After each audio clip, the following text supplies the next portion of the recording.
اعوذ باللہ من الشیطان الرجیم بسم اللہ الرحمن الرحیم الحمد للہ رب العالمین الصلاة والسلام علی اشرف الانبیاء والمرسلین سیدنا و نبینا و طبیب نفوسنا و حبیب قلوبنا و شفیع ذنوبنا و مقتدانا و مولانا ابی القاسم محمد صلوات.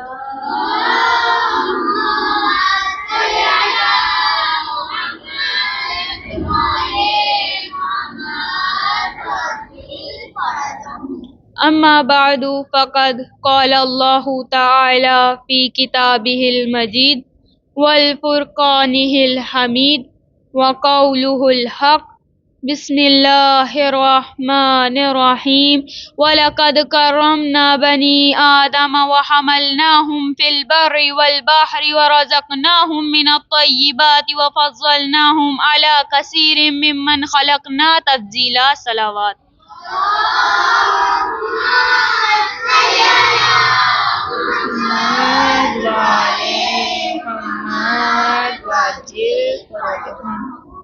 عزیزان محترم، صاحبان علم و دانش، موالیان علی و بطول و جانثاران اولاد رسول، عزاداران امام حسین، صاحبان ایمان و تقوی اور میرے لیے قابل قدر و قابل احترام ساتھیوں، آج میں جس اہم ترین موضوع پر گفتگو کروں گی وہ موضوع عظمت انسان ہے، وہ موضوع کرامت انسان ہے، کیونکہ خدا سورہ بنی اسرائیل میں فرماتا ہے بسم اللہ الرحمن الرحیم وَلَقَدْ كَرَّمْنَا بَنِي آدَمَ وَحَمَلْنَاهُمْ فِي الْبَرِّ وَالْبَحْرِ وَرَزَقْنَاهُمْ مِنَ الطَّيِّبَاتِ وَفَضَّلْنَاهُمْ عَلَى كَثِيرٍ مِّمَّنْ خَلَقْنَا تَفْضِيلًا. صلوات.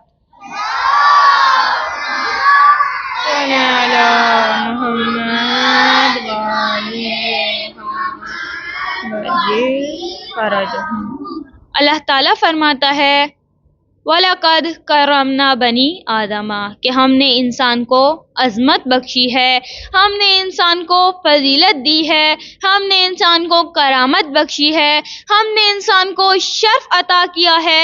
وَحَمَلْنَاهُمْ فِي الْبَرِّ وَالْبَحْرِ کہ انسان زمین میں بھی سفر کر سکتا ہے، انسان آسمان میں بھی سفر کر سکتا ہے، انسان خشکی میں بھی سفر کر سکتا ہے، انسان تری میں بھی سفر کر سکتا ہے، حتیٰ کہ انسان سمندر کی گہرائیوں میں بھی سفر کر سکتا ہے. اس کے بعد خدا فرماتا ہے وَرَزَقْنَاهُمْ مِنَ الطَّيِّبَاتِ ہم نے انسان کو پاکیزہ رزق عطا کیا. وَفَضَّلْنَاهُمْ عَلَى كَثِيرٍ مِّمَّنْ خَلَقْنَا تَفْضِيلًا اور حتیٰ کہ تمام مخلوقات میں سے ہم نے سب سے زیادہ عظمت انسان کو بخشی ہے، ہم نے سب سے زیادہ کرامت انسان کو بخشی ہے. اگر دیکھا جائے تو تمام مخلوقات میں سے جو سب سے زیادہ اللہ کی عبادت کر رہے ہیں، جو سب سے زیادہ اللہ کی بندگی کر رہے ہیں وہ فرشتے ہیں. وہ لمحہ بلمحہ اللہ کی عبادت کرتے ہیں، انہوں نے کبھی بھی اللہ کی نافرمانی نہیں کی. کوئی رکوع کی حالت میں ہے، کوئی قیام کی حالت میں ہے، کوئی قنوت کی حالت میں ہے اور کوئی سجدے کی حالت میں اللہ کی عبادت کر رہے ہیں. انہوں نے کبھی بھی اللہ کی نافرمانی نہیں کی. لیکن خدا یہ کہتا ہے وَلَقَدْ كَرَّمْنَا بَنِي آدَم کہ ہم نے عظمت انسان کو بخشی ہے، ہم نے فضیلت انسان کو بخشی ہے. اور یہی میرا آج کا موضوع ہے کہ اگرچہ فرشتے انسان سے زیادہ عبادت کر رہے ہیں لیکن خدا نے عظمت انسان کو بخشی ہے. خدا اسی آیت میں فرماتا ہے وَرَزَقْنَاهُمْ ہم نے انسان کو رزق دیا ہے، ہم نے انسان کو رزق عطا کیا ہے. اب دیکھا جائے تو جانور ہم سے زیادہ رزق کھا جاتے ہیں، بکری ہم سے زیادہ رزق کھا جاتی ہے. تو اس کی کیا وجہ ہے؟ اس سے ہمیں پتہ یہ چلتا ہے کہ فرشتے ہم سے زیادہ عبادت کرتے ہیں اللہ کی اور جانور ہم سے زیادہ رزق کھا جاتے ہیں، پھر بھی خدا فرماتا ہے کہ ہم نے عظمت انسان کو بخشی ہے. تو مومنین کرام توجہ کیجیے گا، عدد پہ فضیلت نہیں ہے. عدد پہ تو جانور انسان سے زیادہ کھانا کھا جاتا ہے، عدد پہ فضیلت نہیں ہے. بلکہ انسان کی فضیلت کی وجہ یہ ہے کہ خدا فرماتا ہے من الطیبات، انسان پاکیزہ کھانا کھاتا ہے، انسان پاک غذا کھاتا ہے۔ دیکھا جائے تو بکری یہ دیکھ کر نہیں کھاتی کہ یہ میرے مالک کی غذا ہے یا کسی غیر کی غذا ہے، یا جب گائے کھاتی ہے تو یہ دیکھ کر نہیں کھاتی کہ اس کے مالک کی غذا ہے یا کسی غیر کی غذا ہے، اس کا جہاں منہ لگتا ہے وہ کھانا شروع کر دیتی ہے۔ لیکن انسان 2 گھونٹ پانی بھی پیتا ہے یا روٹی کا ایک لقمہ بھی کھاتا ہے، تب بھی وہ یہ دیکھ کر کھاتا ہے کہ یہ حلال کا ہے یا حرام کا ہے۔ اب اگرچہ رزق تھوڑا سا ہے لیکن وہ اس تھوڑے سے رزق میں بھی عظمت پا جاتا ہے، وہ اس تھوڑے سے رزق میں بھی فضیلت پا جاتا ہے۔ درود پڑھیے محمد والے محمد پر۔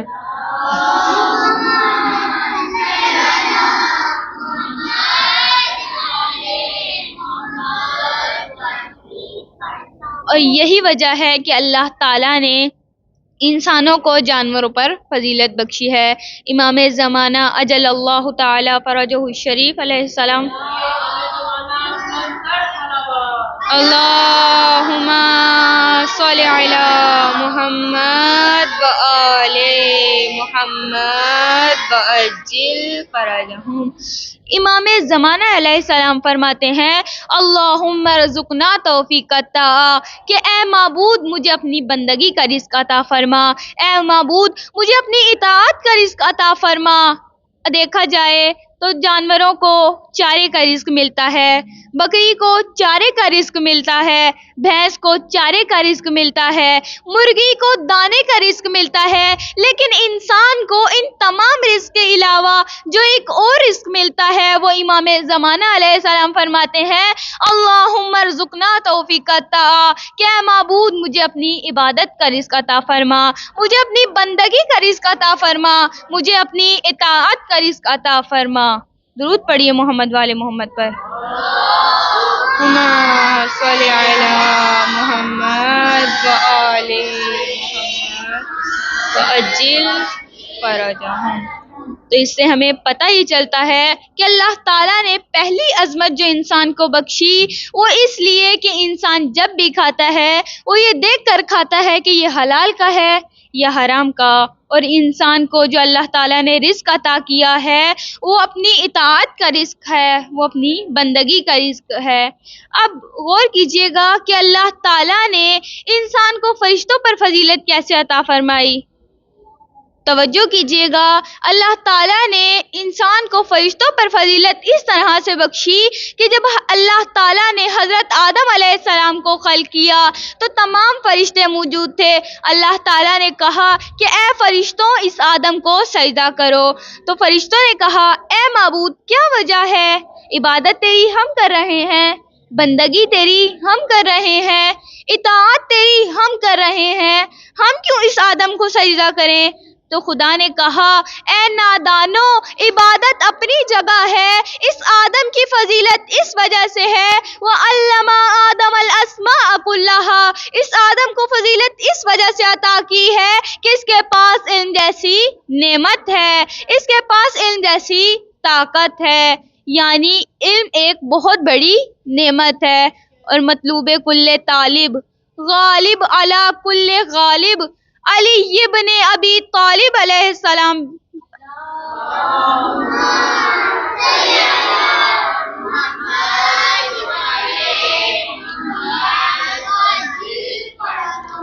مولا علی علیہ السلام بھی فرماتے ہیں رضینا قسمت الجبار، کہ اے پروردگار ہم تیری تقسیم پر راضی ہیں، فینا لنا علم، کہ تو نے ہمیں علم جیسا رزق عطا فرمایا، والجہال المال، اور جاہلوں کو مال کا رزق عطا فرمایا، ہم تیری ہی تقسیم پر راضی ہیں۔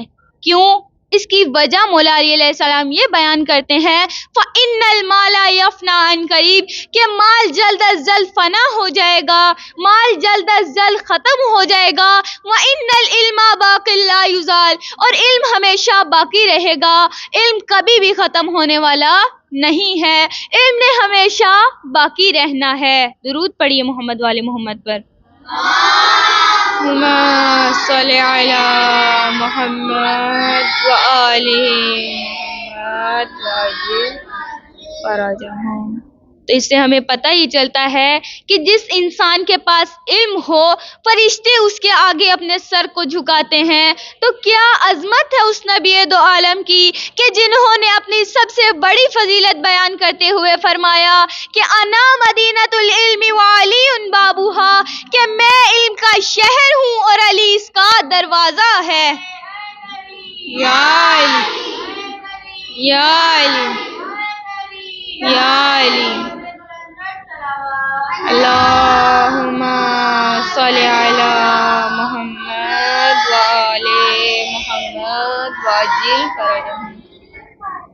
تو اس سے نتیجہ یہ نکلتا ہے کہ انسان کی بہت زیادہ عظمت ہے، انسان کی بہت زیادہ فضیلت ہے، اور اگر یہی انسان مومن بن جائے، یہی انسان اللہ پر ایمان لے آئے، تو اس انسان کی عظمت اتنی زیادہ ہو جاتی ہے کہ خدا کو گوارا نہیں ہے کہ کوئی بھی شخص اس انسان پر کسی بھی چیز کا استعمال کرے۔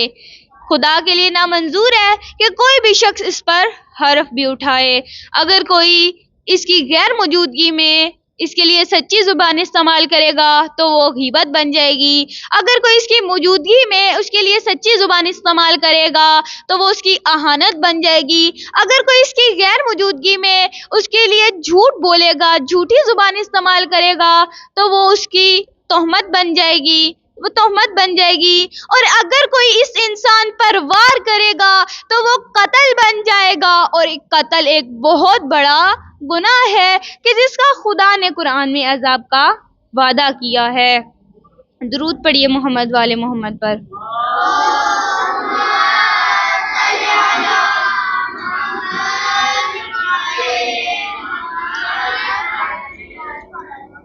یہاں پہ میں آپ کو ایک اور بات بتانا چاہتی ہوں کہ نہ صرف انسان کی جان محترم ہے، نہ صرف انسان کا نفس محترم ہے، بلکہ انسان کا مال بھی محترم ہے۔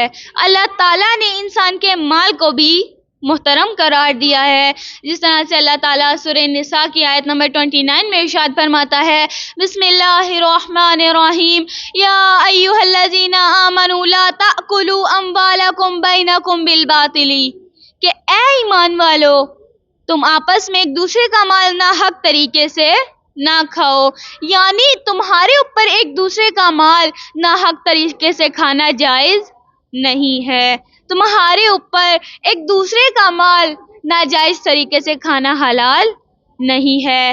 اسی طرح سے رسول خدا صلی اللہ علیہ وآلہ وسلم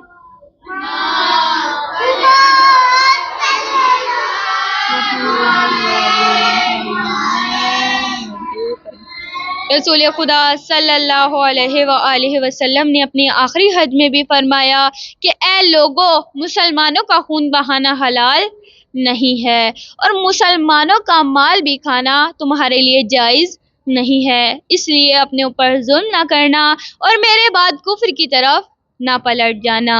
اس سے نتیجہ یہ نکلتا ہے کہ مسلمان کی جان اور مسلمان کا مال دونوں بہت محترم ہے، لیکن اگر کوئی مسلمان کی جان کی حفاظت نہیں کرتا، یعنی اسے قتل کر دیتا ہے، اللہ تعالیٰ نے اس کے لیے قرآن میں عذاب کا وعدہ کیا ہے، کیونکہ اسلام یہ کہتا ہے کہ ایک انسان کی جان کی اہمیت تمام انسانوں جیسی ہے۔ خدا سورہ مائدہ میں ارشاد فرماتا ہے، بسم اللہ الرحمن الرحیم، من قتل نفسا بغیر نفس او فساد فی الارض فکأنما قتل الناس جميعا ومن احیاها فکأنما احیا الناس جميعا۔ صلوات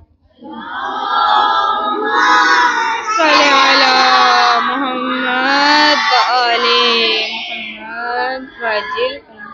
خدا فرماتا ہے، من قتل نفسا بغیر نفس او فساد فی الارض فکأنما قتل الناس جميعا، کہ جو ایک نفس کو قتل کرے، یعنی ایک ناجائز قتل کرے، تو وہ ایسے ہے کہ جیسے اس نے تمام انسانیت کو قتل کر دیا ہے۔ وَمَنْ أَحْيَاهَا فَكَأَنَّمَا أَحْيَا النَّاسَ جَمِيعًا، اور جو ایک شخص کی جان بچائے تو وہ ایسے ہے جیسے اس نے تمام انسانیت کی جان بچا لی ہو۔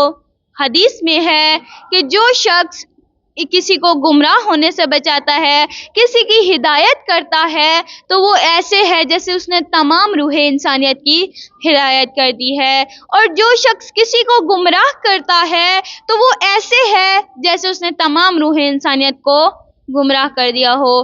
یعنی اس سے ہمیں پتہ یہ چلتا ہے کہ اگر کوئی دین کی طرف آتا ہے، اگر کوئی اپنا حجاب اپناتا ہے اور آپ اسے حجاب سے روکتے ہیں، آپ اسے حجاب کرنے سے منع کرتے ہیں یا دین کی طرف آنے سے منع کرتے ہیں، تو آپ اس طرح ہیں کہ جیسے آپ نے تمام انسانیت کو گمراہ کر دیا ہو، کیونکہ آپ ایک شخص کو گمراہ کر رہے ہیں۔ لیکن اگر کوئی حجاب نہیں کرتا، مثال کے طور پر اگر کوئی حجاب نہیں کرتا یا کوئی دین کی طرف نہیں آتا اور آپ اس کے دین کی دعوت دیتے ہیں، آپ اس کو حجاب کرنے کی تلقین کرتے ہیں، تو آپ نے کیونکہ اس کی ہدایت کی ہے، تو آپ ایسے ہیں جیسے آپ نے تمام روح انسانیت کی ہدایت کی ہو۔ بالکل اسی طرح سے کہ جو ایک شخص کو قتل کرتا ہے تو وہ ایسے ہے جیسے اس نے تمام انسانیت کو قتل کیا ہو، اور یہ قتل بہت بڑا گناہ ہے۔ خدا نے اس قاتل کے لیے قرآن میں عذاب کا وعدہ کیا ہے۔ خدا سورہ نساء کی آیت نمبر 93 میں ارشاد فرماتا ہے، بسم اللہ الرحمن الرحیم، وَمَن يَقْتُلْ مُؤْمِنًا مُتَعَمِّدًا فَجَزَاؤُهُ جَهَنَّمُ خَالِدًا فِيهَا وَغَضِبَ اللَّهُ عَلَيْهِ وَلَعَنَهُ وَأَعَدَّ لَهُ عَذَابًا عَظِيمًا۔ صلوات محمد وآل محمد وعجل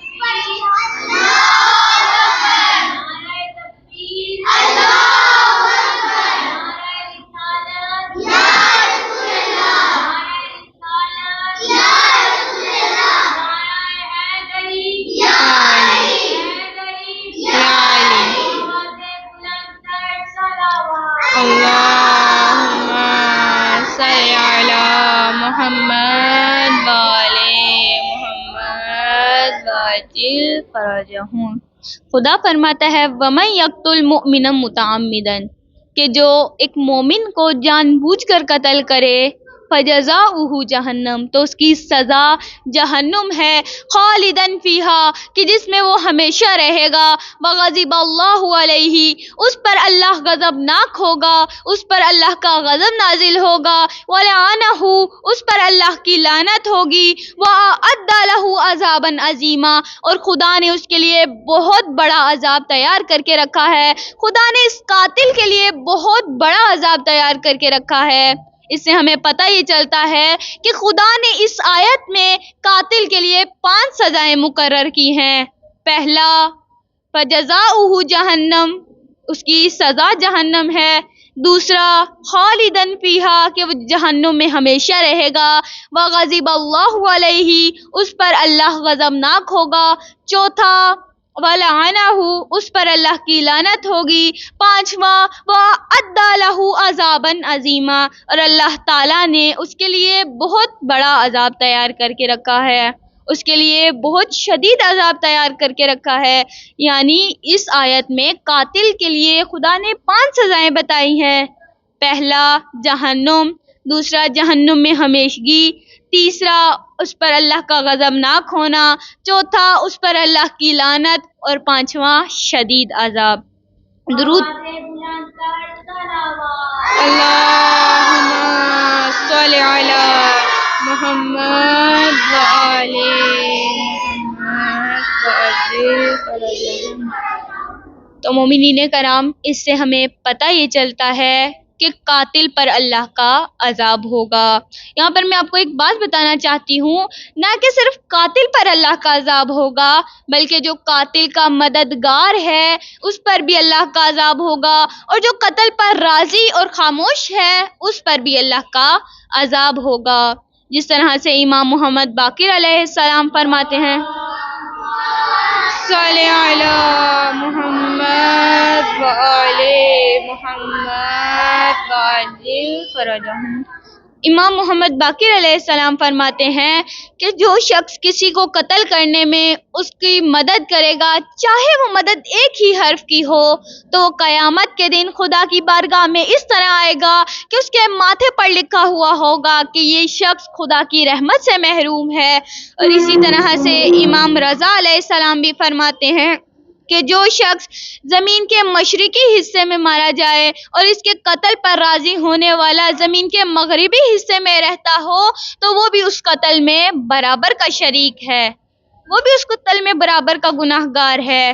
اسے ہمیں پتہ یہ چلتا ہے کہ قاتل پر، قاتل کی مدد کرنے والے پر اور قتل پر راضی ہونے والے پر، ان تینوں گروہوں پر اللہ کی لعنت ہوگی اور یہ گناہ گار ہوں گے۔ جس طرح سے اللہ اکبر، یا رسول اللہ، یا علی، یا علی،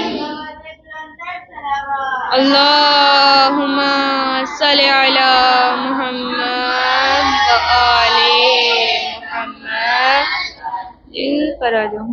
جس طرح سے ہم زیارت عاشورہ میں پڑھتے ہیں فَلَعَنَ اللَّهُ أُمَّةً قَتَلَتْكَ وَلَعَنَ اللَّهُ أُمَّةً ظَلَمَتْكَ وَلَعَنَ اللَّهُ أُمَّةً سَمِعَتْ بِذَلِكَ فَرَضِيَتْ بِهِ، کہ فَلَعَنَ اللَّهُ أُمَّةً قَتَلَتْكَ، اس گروہ پر لعنت ہو کہ جنہوں نے امام کو قتل کیا، وَلَعَنَ اللَّهُ أُمَّةً ظَلَمَتْكَ، اور اس گروہ پر بھی لعنت ہو جنہوں نے امام پر ظلم کیا، وَلَعَنَ اللَّهُ أُمَّةً سَمِعَتْ بِذَلِكَ فَرَضِيَتْ بِهِ، اور اس گروہ پر بھی لعنت ہو کہ جو قتل کا جانتے تھے، سنتے رہے لیکن خاموش رہے۔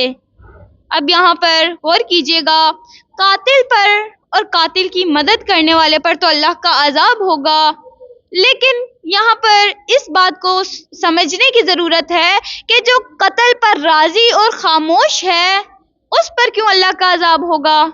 اس کی کیا غلطی ہے؟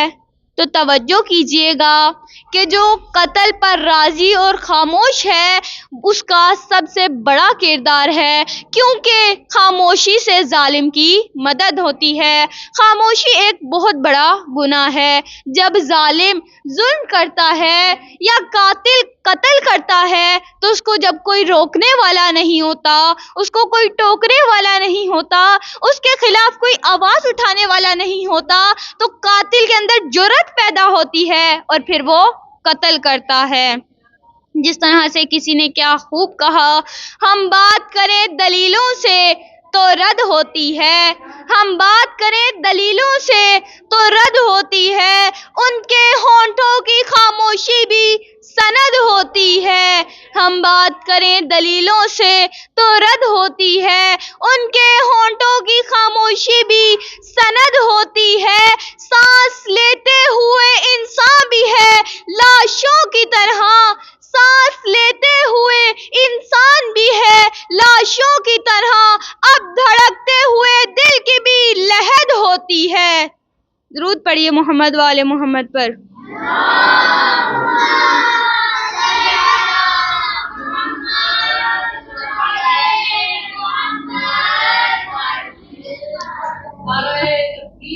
اللہ اکبر، اللہ اکبر، یا رسول اللہ، یا رسول اللہ، یا علی، یا علی، اللہم صلی علی محمد و آل محمد وجل۔ ہم بات کریں دلیلوں سے تو رد ہوتی ہے، ان کے ہونٹوں کی خاموشی بھی سند ہوتی ہے۔ سانس لیتے ہوئے انسان بھی ہے لاشوں کی طرح، سانس لیتے ہوئے انسان بھی ہے لاشوں کی طرح، اب دھڑکتے ہوئے دل کی بھی لہد ہوتی ہے۔ شوبدہ گر بھی پہنتے ہیں خطیبوں کا لباس، شوبدہ گر بھی پہنتے ہیں خطیبوں کا لباس، بولتا جہل ہے بدنام خرد ہوتی ہے، کچھ نہ کہنے سے بھی چھن جاتا ہے اعزاز سخن، کچھ نہ کہنے سے بھی چھن جاتا ہے اعزاز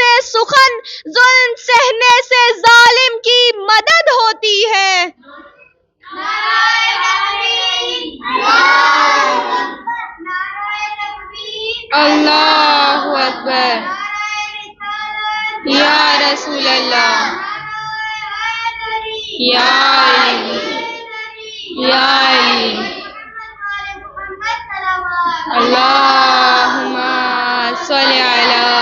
اس سے ہمیں پتہ یہ چلتا ہے کہ اگر ہم قاتل کے خلاف آواز نہیں اٹھائیں گے، اپنی زبان کا استعمال نہیں کریں گے، ہم خاموش رہیں گے، تو قاتل کے اندر کانفیڈنس پیدا ہوگا اور پھر وہ قتل کرنے کی جرأت کرے گا۔ درود پڑھیے محمد والے محمد پر۔ صلی علی محمد والے۔ جس طرح سے امام حسین علیہ السلام کو شہید کرنے والے صرف چند بنو امیہ کے لوگ تھے، لیکن ہم لعنت پوری کی پوری بنو امیہ پر کرتے ہیں، بنو امیہ کی آل پر کرتے ہیں۔ اس کی کیا وجہ ہے؟ اس کی وجہ یہ ہے کہ خدا سورہ شمس میں فرماتا ہے بسم اللہ الرحمن الرحیم والشمس وضحاها والقمر اذا تلاها والنهار اذا جلاها واللیل اذا یغشاها والسماء وما بناها والارض وما طحاها ونفس وما سواها فألهمها فجورها وتقواها قد أفلح من زكاها وقد خاب من دساها كذبت ثمود بطغواها إذ انبعث أشقاها فقال لهم رسول الله ناقة الله وسقياها فكذبوه فعقروها فدمدم عليهم ربهم بذنبهم فسواها ولا يخاف عقباها۔ درود پڑھیے محمد۔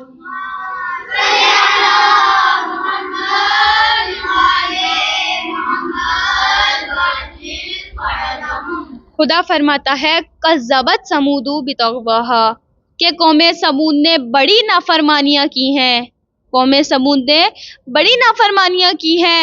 اذ انبعث اشقاها کہ جب ان میں سے ایک شقی اٹھا، فقال لهم رسول اللہ ناقۃ اللہ وسقیاها تو اللہ کے رسول نے کہا کہ اس اللہ کی اونٹنی کو، اس ناقہ صالح کو پانی پلاؤ اور اس کی حفاظت کرو۔ فَكَذَّبُوهُ فَعَقَرُوهَا پس ایک شقی نے اللہ کے رسول کو جھٹلا دیا اور اس اونٹنی کو کاٹ دیا، اس اونٹنی کو شہید کر دیا۔ فَدَمْدَمَ عَلَيْهِمْ رَبُّهُمْ بِذَنبِهِمْ فَسَوَّاهَا تو پس اللہ کا عذاب آیا اور ساری کی ساری قوم تباہ ہو گئی۔ یہاں پر غور کیجئے گا کہ اللہ کی اونٹنی کو کاٹنے والا تو صرف ایک شخص تھا، ناقۃ اللہ کو کاٹنے والا صرف ایک شخص تھا، لیکن عذاب پوری کی پوری امت پر آ گیا، عذاب پوری کی پوری قوم پر آ گیا، اللہ نے پوری امت کو ملیا میٹ کر دیا۔ اس کی کیا وجہ ہے؟ تو اس کی وجہ جب ہم امیر المؤمنین مطلوب کل طالب غالب علی کل غالب علی ابن ابی طالب سے پوچھتے ہیں یا علی یا علی یا علی اللہم صلی علی محمد وعلی محمد وعجل فرجہم کہ یا علی ناقۃ اللہ کو کاٹنے والا تو صرف ایک شخص تھا، اللہ کی اونٹنی کو ذبح کرنے والا تو صرف ایک شخص تھا، لیکن خدا نے عذاب ساری امت پر بھیجا، خدا نے پوری امت کو ملیا میٹ کر دیا۔ اس کی کیا وجہ ہے؟ تو مولا علی علیہ السلام فرماتے ہیں کہ اگرچہ ناقہ صالح کو کاٹنے والا ایک شخص تھا، خدا نے پوری امت پر عذاب اس لیے بھیجا بے راضی، وہ اس اونٹنی کے قتل پر راضی تھے، اس اونٹنی کے قتل پر خاموش رہے، کسی نے اپنی زبان کا استعمال نہیں کیا، اس لیے اللہ تعالیٰ نے اس پوری کی پوری قوم کو ملیا میٹ کر دیا۔ اسی طرح سے جب امام حسین علیہ السلام کو بنو امیہ کے صرف چند لوگوں نے شہید کیا، بنو امیہ کے صرف چند ہزار لوگوں نے شہید کیا، لیکن ہم پوری بنو امیہ پر لعنت کرتے ہیں۔ اس کی وجہ یہ ہے کہ پوری کی پوری بنو امیہ امام حسین کے قتل کے بارے میں جانتی تھی، لیکن انہوں نے اپنی زبان کا استعمال نہیں کیا، وہ امام حسین کے قتل پر خاموش رہی۔ اس لیے آج بنو امیہ کی پوری آل پر لعنت کی جاتی ہے، بنو امیہ کی آل پر لعنت کی جاتی ہے، بنو امیہ کے لوگوں پر لعنت کی جاتی ہے۔ بے شمار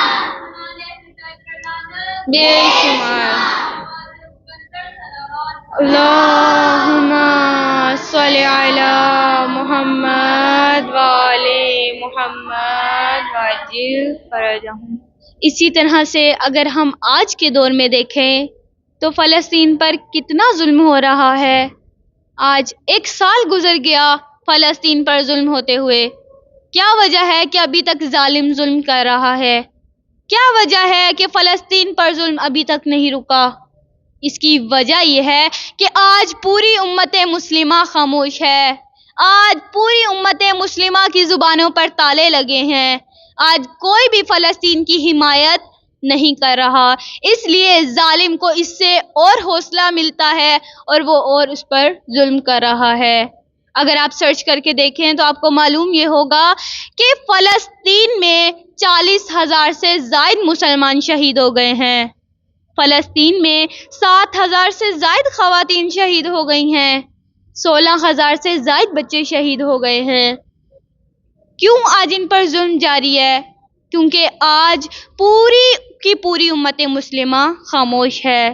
آج کے دور میں ہماری ذمہ داری یہ بنتی ہے کہ ہم فلسطین کی حمایت کریں اور ان ظالموں کے خلاف اپنی آواز کو بلند کریں، ظالم کے خلاف ہم اپنی زبانوں کو اٹھائیں۔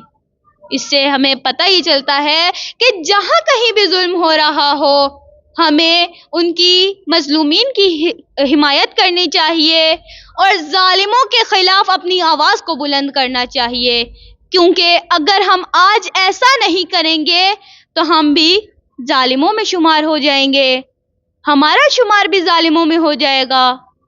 درود پڑھیے محمد وآل محمد پر۔ صلی علی محمد وآل۔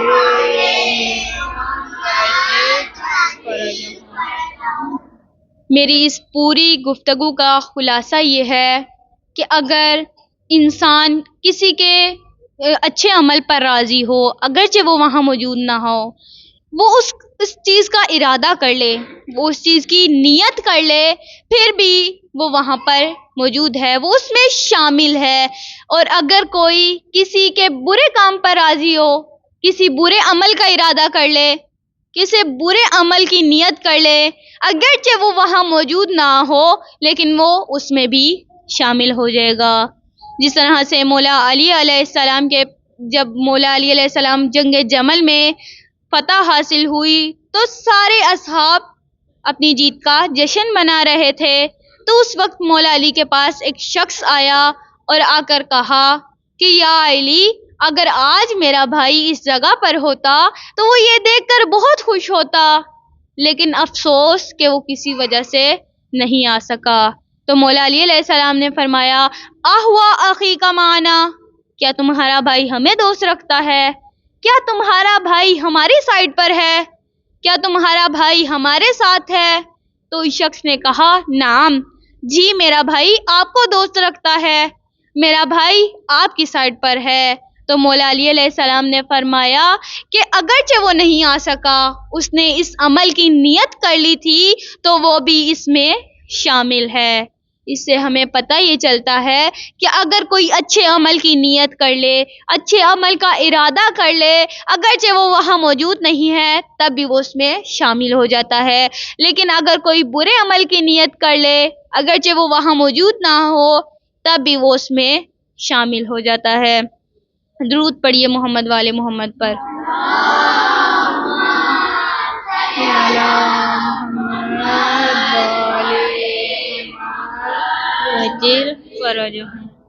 جس طرح سے رسول خدا صلی اللہ علیہ وآلہ وسلم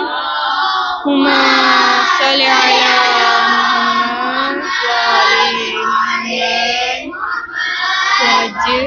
محمد۔ رسول خدا صلی اللہ علیہ وآلہ وسلم فرماتے ہیں انما الاعمال بالنیات کہ عمل کا دار و مدار نیتوں پر ہے، یعنی انسان کی نیت ہے کہ جس کی وجہ سے انسان کسی اچھے کام میں بھی شامل ہو سکتا ہے اور انسان کسی برے کام میں بھی شامل ہو سکتا ہے۔ یعنی آج کے دور میں جہاں پر ظلم ہو رہا ہو ہمیں ان کے خلاف اپنی آواز کو بلند کرنا چاہیے اور مظلومین کی حمایت کرنی چاہیے، کیونکہ اگر آج ہم ایسا نہیں کریں گے تو ہم بھی ان قاتلوں کے ساتھ شامل ہو جائیں گے، ہم بھی ان ظالموں کے ساتھ شامل ہو جائیں گے۔ درود پڑھیے محمد والے محمد پر۔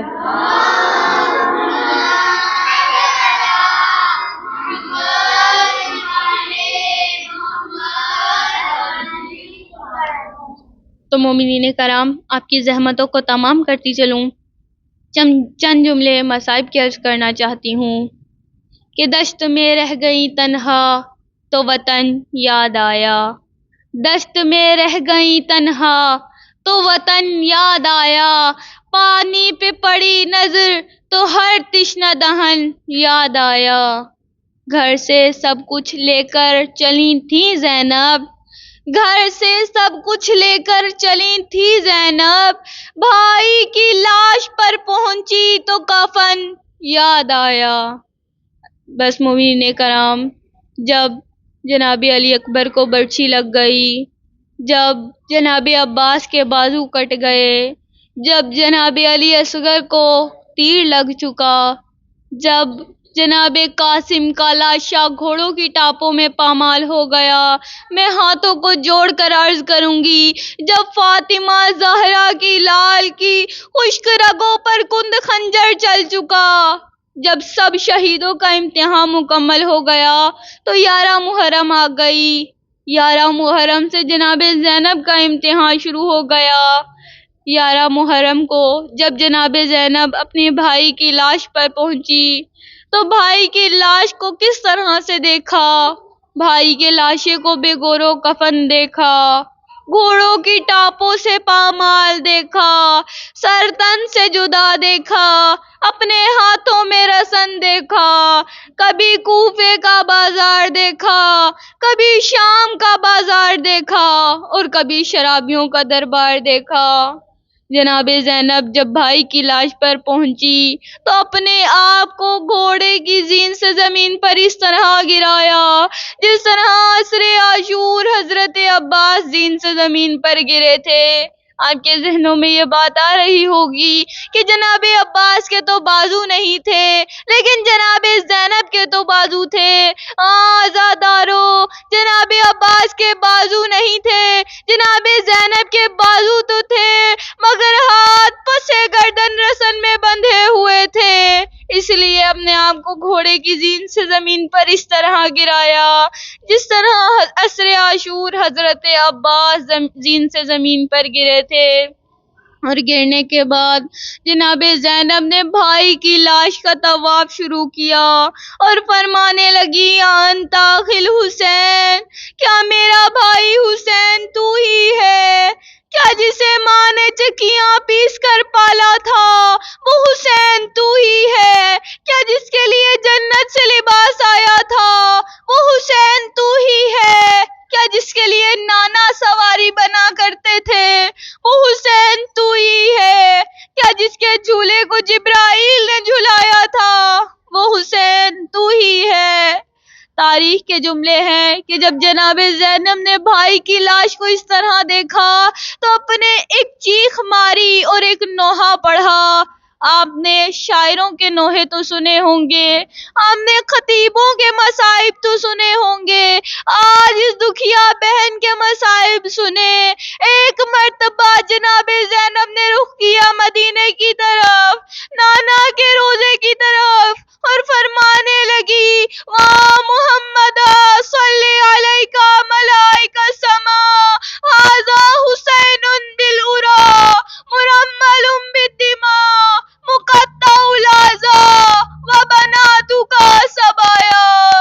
نانا واہ محمد صلی علیکہ ملائکہ السماء، نانا پر تو آسمان کے ملائکہ درود پڑھتے تھے۔ نانا آپ جانتے ہیں آپ کے جانے کے بعد آپ کی بیٹیوں پر کیا مصیبت ڈھائی گئی؟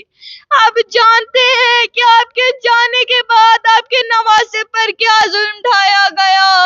ھذا حسین بالعرا، نانا کربلا کی تپتی ریت ہے، ننگے آسمان کے نیچے ایک لاش بے گورو کفن، گوروں کی ٹاپوں سے پامال، کٹے ہوئے سر کے ساتھ پڑا ہوا ہے۔ نانا وہ آپ کے حسین کا لاشا ہے، اور آپ پوچھیں گے نا کہ حسین کو غسل کیسے دیا گیا؟ مرمل بالدماء، حسین کو پانی سے نہیں بلکہ حسین کو اپنے ہی خون سے غسل دیا گیا۔ نانا اب آپ پوچھیں گے نا کہ حسین کے جسم کے اعضاء کیسے کاٹ دیے گئے، کیسے جا بجا ہو گئے؟ میں ایک بہت سخت جملہ کہنے جا رہی ہوں، مجھے معاف کیجیے گا، کہ جب کربلا کے بن میں شام غریبہ آ گئی تو لائنوں نے حکم دیا کہ لاشوں کی پامالی کے لیے گھوڑے معین کیے جائیں۔ ہر کوئی قبیلے والا آتا، اپنے قبیلے والے کو لاشے کو لے جاتا اور کہتا ہم اپنے عزیز کے لاشے پر گھوڑے نہیں دوڑانے دیں گے۔ جناب حر کے قبیلے والے آئے اور جناب حر کا لاشا لے گئے۔ حبیب ابن مظاہر کے قبیلے والے آئے اور حبیب ابن مظاہر کا لاشا لے گئے۔ نانا کربلا کی تپتی ریت پر ایک لاشا تیرے حسین کا تھا، اکیلا وہاں پڑا رہا۔ نانا تیرے حسین کے لاشے کی پامالی کے لیے 10 گھوڑے معین کیے، 5 گھوڑے مشرق کی جانب کھڑے کیے، 5 گھوڑے مغرب کی جانب کھڑے کیے، مشرق کے گھوڑوں کو مغرب کی طرف اور مغرب کے گھوڑوں کو مشرق کی طرف دوڑایا گیا، اور نانا درمیان میں فقط تیرے حسین کا لاشا پڑا رہا۔ علائین عمر سعد کے پاس آیا اور آ کر کہنے لگا کہ اے لعین مجھے سب سے بڑا انعام دینا۔ اس لعین نے کہا کہ تو نے کیا کام کیا؟ کہا میں نے لاشا حسین پہ اتنے گھوڑے دوڑائے کہ حسین کے بدن میں کوئی اعضاء سالم نہ رہا، جس کے لیے جناب زینب کو کہنا پڑا مقطع الاعضاء، نانا آپ کے نواسے کے جسم کے اعضاء سالم نہ رہے۔ اور ایک آخری جملہ جو جناب زینب نے کہا، نانا وہ بناتک کا سب آیا، نانا آپ کی بیٹیوں کو قیدی بنایا گیا، ہاتھوں میں رسن باندھے گئے، کبھی کوفے کے بازار میں لے جایا جاتا، کبھی شام کے دربار میں لے جایا جاتا، کبھی شرابیوں کے دربار میں لے جایا جاتا۔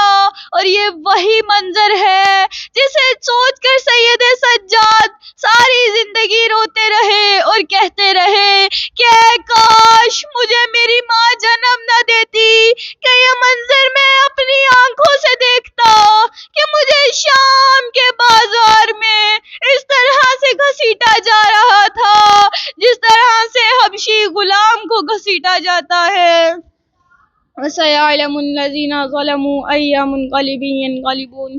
اپنی روتی ہوئی آنکھوں سے دعا کیجیے کہ پروردگارا بنت پیمبر کا واسطہ، ام البنین زوجہ حیدر کا واسطہ، زہرا کی بیٹیوں کے کھلے سر کا واسطہ، اور جو کربلا میں لٹ گیا اس گھر کا واسطہ، پروردگارا جو بے اولاد ہیں انہیں جناب علی اصغر کے صدقے میں نیک اور صالح اولاد عطا فرما، جو بے گھر ہیں انہیں مولا علی کی جاگیر کے صدقے میں اپنا اپنا گھر عطا فرما، جو لوگ پریشان ہیں ان کی پریشانیوں کو دور کر، اے پروردگارا ہمیں صحیح معنوں میں دین کی تعلیم حاصل کرنے کی توفیق عطا فرما، اے پروردگارا امام زمانہ کے ظہور میں تعجیل عطا فرما، اے پروردگارا امام زمانہ کے ظہور میں تعجیل عطا فرما، اے پروردگارا ہمارے استاد آغا سید شہباز حیدر نقوی کو طول عمر عطا فرما، ان کا سایہ ہمارے سروں پر قائم و دائم رکھ۔